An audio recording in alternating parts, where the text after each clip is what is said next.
People want to have a place to get out and walk and recreate without having to go far and without having to drive. The Lighthouse Country Trail in the Qualicum Bay area is now 5 kilometers longer, but the big news is half of the woodland path just off Lioness Boulevard is wheelchair accessible. This is one of the few places in the whole region where we can actually think of doing that, because of course our region is an up and down kind of place.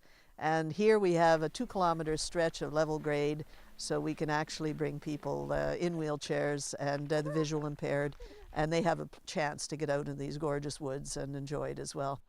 Transforming the rustic trail to something that wheelchairs could traverse meant building a variety of wooden boardwalks over the soggy West Coast forest floor, edging the gravel chip paths, creating a definitive border between the trail and the woods, and having 2 locally built aluminum bridges span Nash and Ridgewell Creeks.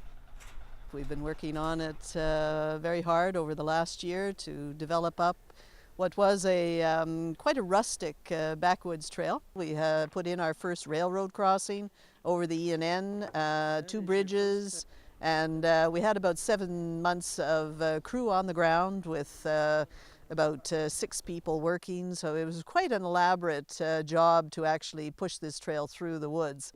Benches have been added for a place to rest or just enjoy the serenity of nature. There is even some art in the park.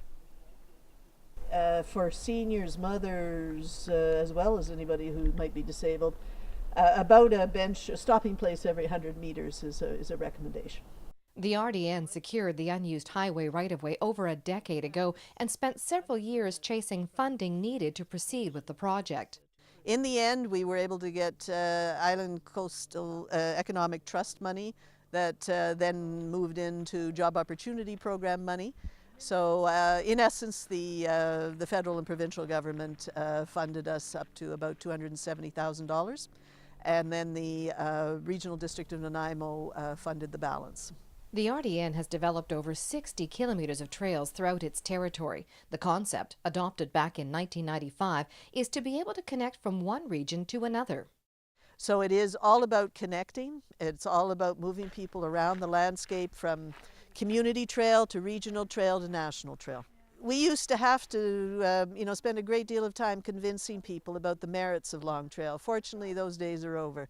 There isn't a politician around, and there isn't a real estate developer around who isn't very happy with having these kind of community amenities in place. They do add to property value. They add to quality of life.